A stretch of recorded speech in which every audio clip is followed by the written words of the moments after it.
Emprestem-me seus ouvidos. Eu sou o Pi e o meu convite é: vamos pensar? Estamos aqui em mais um podcast Vamos Pensar, com Luiz Alberto Pi e eu, Daniela. Hoje nós vamos conversar sobre uma proposta apresentada pelos usuários numa enquete que a gente fez. O tema sugerido foi felicidade, e a gente pensou em conversar sobre as diferenças entre felicidade e alegria, tristeza e depressão. Pi, são conceitos abstratos ou de fato existe diferença nesses sentimentos? Não, são conceitos muito concretos. Aliás, é bom lembrar que as palavras nascem da necessidade de criá-las para a gente expressar melhor o pensamento, né? Há uma interação entre palavra e pensamento. Para a gente pensar, precisa de palavras. Para ter as palavras, a gente pensa quais palavras a gente tem que criar. E elas vão sendo criadas. A linguagem vai sendo construída assim. As línguas, os idiomas, eles são um aglomerado de palavras que foram sendo construídas para a gente poder pensar. Então, há uma diferença importante de, por exemplo, alegria e felicidade. É uma coisa que eu bato muito nisso, porque as pessoas, quando falam em quero ser feliz, que as coisas que precisam acontecer para que a gente fique feliz, dar um exemplo bem absurdo, bem fora da casinha, que eu vou ser feliz quando eu ganhar um prêmio na loteria de 10 milhões, aí eu vou poder aplicar o dinheiro nisso, comprar uma casa, não sei o quê. Para mim, isso não é felicidade, a gente está falando de uma alegria. E eu distingo assim: alegria são coisas que vêm de fora para nos darem um bem-estar. Um prêmio, uma recompensa, uma coisa boa que acontece com a gente. Até às vezes é o time de futebol que ganhou, a gente tem alegria e tem um bem-estar. É externo a nós, vem de fora. Eu entendo felicidade e acho importante fazer essa distinção, a felicidade como uma coisa que vem de dentro, uma construção interna e que não depende do que está acontecendo. Aí, então, a gente fala de alegria e tristeza como as consequências, a maneira como a gente reage a coisas boas e a coisas ruins que acontecem. Quando acontecem coisas que a gente considera ruins, a gente fica triste. Quando acontecem coisas que a gente considera boas, a gente fica contente. Então, alegria. A felicidade, me parece, deve ser um sentimento que independe do que está acontecendo lá fora. A felicidade é uma questão da relação de cada um consigo mesmo, né? Se eu estou em harmonia comigo, se eu estou em paz comigo, eu sou feliz. Isso não depende de eu ter ganho na loteria, do meu time ter perdido, de uma infortúnio que me aconteceu, que me deixa triste, ou uma grande coisa boa que vai me deixar alegre. Então tem a ver com uma questão de você com você mesmo. É uma questão genética ou de educação? Como é que forma esse sentimento na pessoa? É uma boa pergunta. Eu não acho genética, não. Acho que a gente constrói. É claro que sempre nisso tudo há uma genética.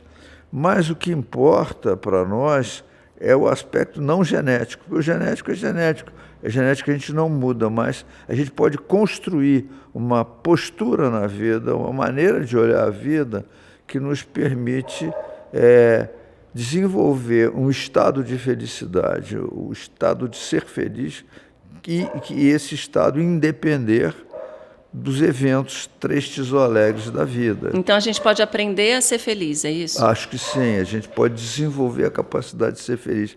É um aprendizado, claro, né? E como é que faz isso? Primeiro, fazer essa distinção é importante, porque quando a gente entende que a gente não tem que buscar a felicidade num bom evento, né? Nem se a infelicidade venha de um mau evento, mas que felicidade e felicidade vão vir de dentro da gente, e que a gente usa as palavras, o conceito alegre e triste para a relação com os eventos externos e guarda a questão da felicidade ou infelicidade para a relação interna da gente com a gente mesmo, isso já nos permite pensar melhor na discriminação que a gente vai fazer entre como é que é a nossa relação consigo mesmo, com nós mesmos, e como é que é a nossa relação com o mundo.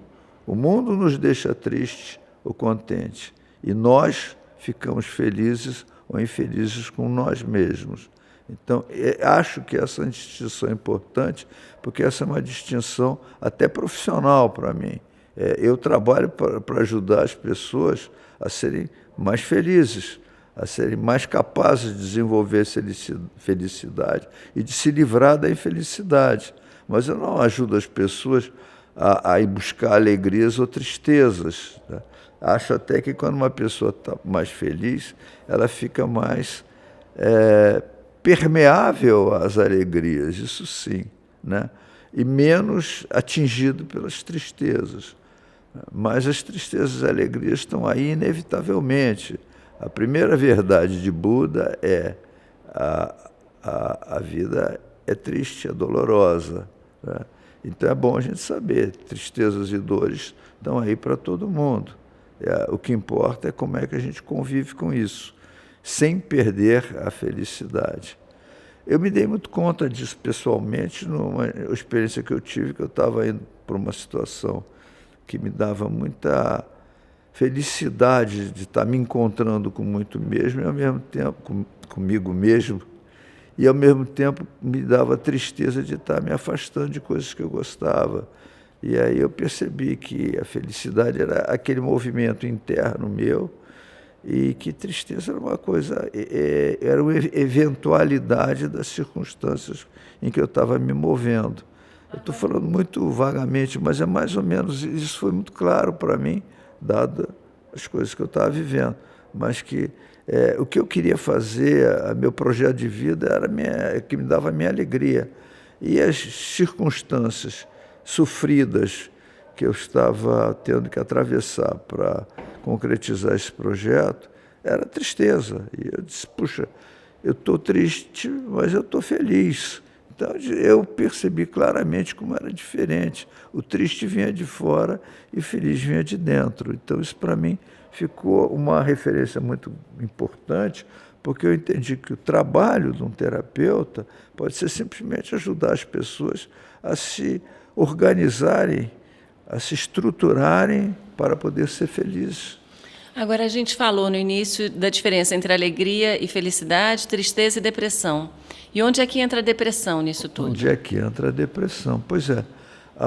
Isso é uma coisa que eu tenho observado através do meu trabalho a vida inteira, uma diferença importantíssima que existe entre tristeza e depressão, que é o seguinte: a tristeza vem de fora, a coisas tristes, coisas acontecem com a gente que nos deixam tristes, e a depressão vem de dentro. A depressão é uma infelicidade que nos acomete.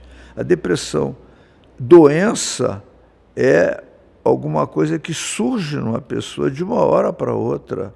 Num determinado instante, de repente, tudo fica triste, tudo fica escuro, não se enxerga mais nada de bom, as cores desaparecem e a pessoa fica deprimida. Isso é uma tristeza interna. Não aconteceu nada, aparentemente, para que a pessoa fique triste de uma hora para outra. A gente até sabe, por desenvolvimento científico, que isso corresponde a uma diminuição da serotonina cerebral. E hoje em dia existem muitos remédios para tratar disso, remédios que estimulam a normalização do metabolismo cerebral com um nível adequado de serotonina. Então, é a parte, vamos dizer assim, orgânica dessa questão. Há uma parte emocional que a gente procura tratar também, que é uma reconstrução de toda a maneira de pensar a vida, que pode ajudar a pessoa a superar, junto com os remédios, essa questão e se estabilizar num nível de felicidade e de não depressão razoável para viver a vida. Acho que essas questões colocadas dessa maneira trazem novas indagações. Como é que a gente chega lá? O que a gente tem que fazer para então se tornar feliz? Então, acho que a primeira coisa é entender o seguinte, que a motivação básica da felicidade, o ponto de partida da felicidade é o estar vivo, a vida, né? Ser vivo é uma celebração.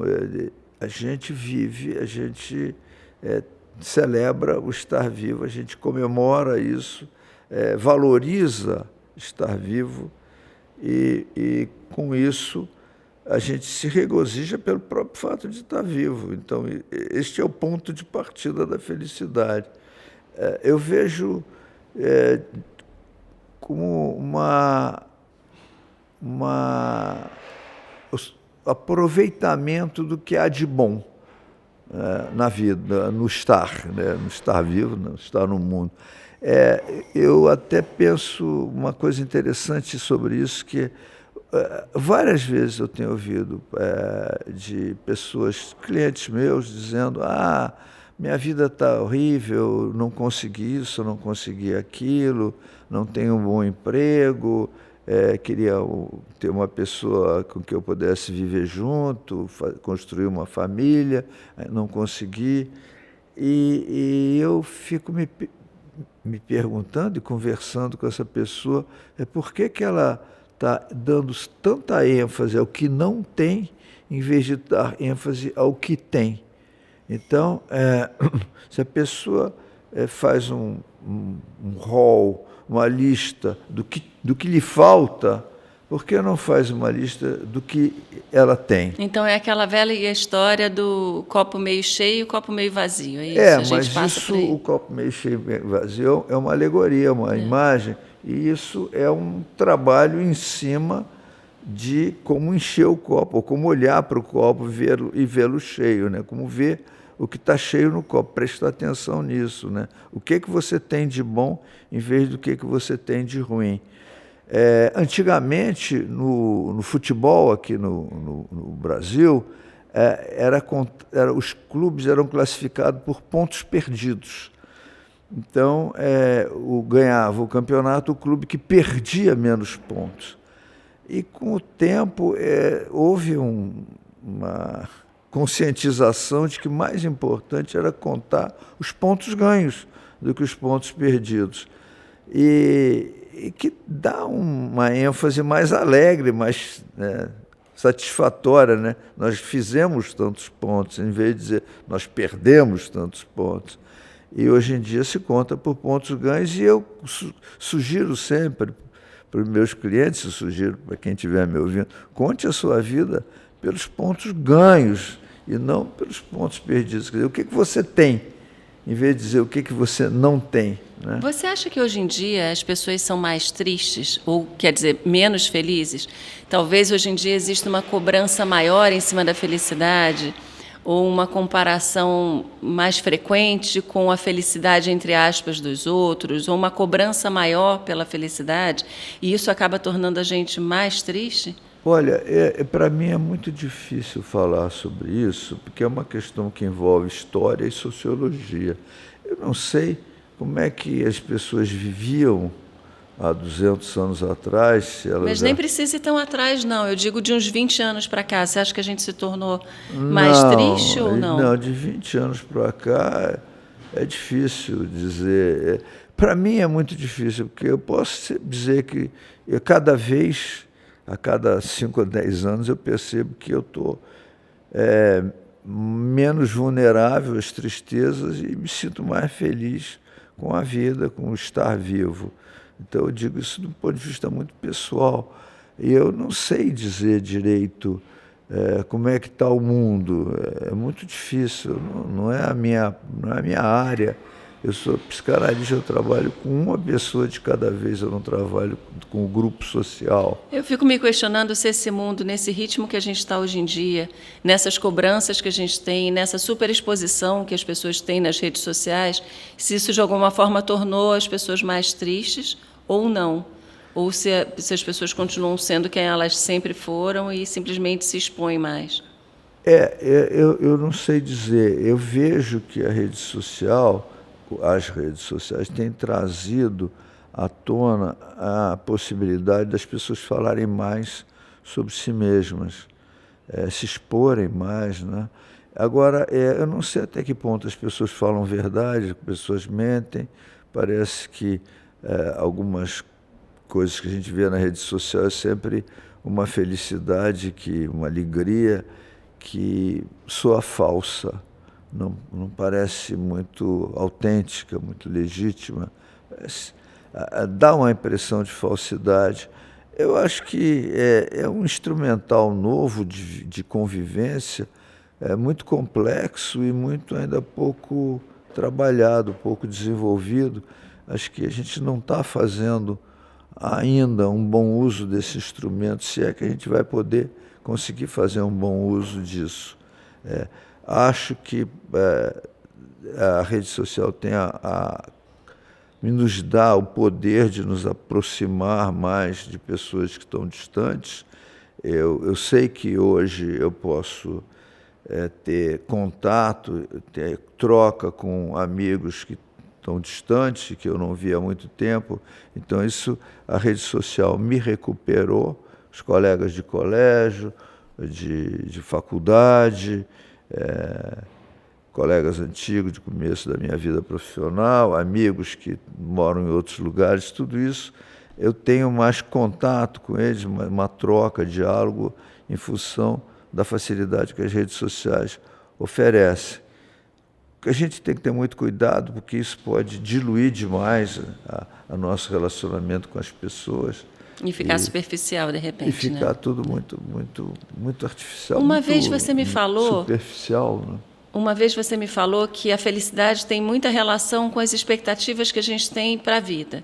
E que uma das pessoas mais felizes que você conheceu na sua trajetória foi um ascensorista de um edifício onde você trabalhava.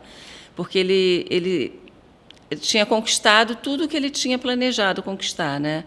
É uma história interessante. Isso me lembrou aquela velha... Tinha uma história infantil do que o homem feliz não tinha camisa, né? Era um rei que estava infeliz e que alguém, sei lá, um guru disse para ele que ele ficaria feliz se ele vestisse a camisa do homem mais feliz do reino. E aí ele começa a procurar, aí ele pergunta para o ministro se ele é o homem feliz, o ministro diz que não é, ninguém é, ele vai procurando até que lá para as tantas, nas fronteiras do reino, encontra um lavrador que se declara feliz. A primeira coisa, não, eu sou uma pessoa muito feliz. E aí pedem a camisa dele para levar para o rei, e ele não tinha camisa. Ele era um homem que nem uma camisa tinha, mas era feliz. Então, essa historinha infantil, ela tinha esse mérito, né, de descolar a felicidade da posse de bens, né? A felicidade não teria nada a ver com a acumulação de riquezas. É uma ideia, é história boa, é inesquecível. Eu me lembro sempre bem dessa história. É uma lição, né? Uma boa lição. Agora, a história do que você está me lembrando, do ascensorista, foi muito marcante para mim. Eu trabalhava num prédio onde tinha 4 elevadores e um dos elevadores tinha um ascensorista. Os outros elevadores normais que a gente entrava, apertava um botão e ia para cima e para baixo. E eu acho que o ascensorista tomava conta de um elevador no sentido de pessoas que tinham medo de andar de elevador sozinho, ou que não sabiam andar de elevador. Enfim, tinha aquele camarada que cumpria aquele papel. Era o único ascensorista do prédio e ele trabalhava lá de segunda a sexta, eu acho, da manhã à noite. E quando eu entrava, calhava de entrar no elevador dele, eu conversava com ele, aqueles andares que a gente subia e descia, às vezes sozinho, né? Conversando, trocando ideia, e ele me contava um pouco da vida dele. E um dia ele estava particularmente feliz, exuberante, assim, transbordando de alegria e se mostrando muito feliz. E eu notei aquilo quando entrei no elevador e falei, o que houve que você está com uma cara tão contente? Ele falou que era o dia que estava se formando a 4ª filha dele, a filha caçula dele, estava se formando na faculdade. E ele era um pobre ascensorista que tinha trabalhado a vida inteira naquele trabalho humilde, né? E que tinha conseguido, à custa de muito esforço, formar né? Em curso superior, 4 filhas. E aquilo era o feito da vida dele. Era um homem de uns 60 anos e estava realizado. Eu acho que aquele era o propósito de vida dele, ter filhos e fazer dos filhos, dar aos filhos uma posição melhor do que aquele tinha conseguido na vida. Era uma vitória extraordinária, né? E então isso me deu noção, né, de como a gente tem que valorizar as pequenas coisas que a gente tem e os projetos que a gente faz na vida, né? E eu não sei até que ponto ele tinha clareza, tinha feito uma escolha, vamos dizer, absolutamente consciente. O que eu quero na vida é ter 4 filhas e colocá-las todas na faculdade. Mas o fato é que aquilo tinha se tornado um projeto, e era um projeto que tinha acabado de ser concluído com sucesso.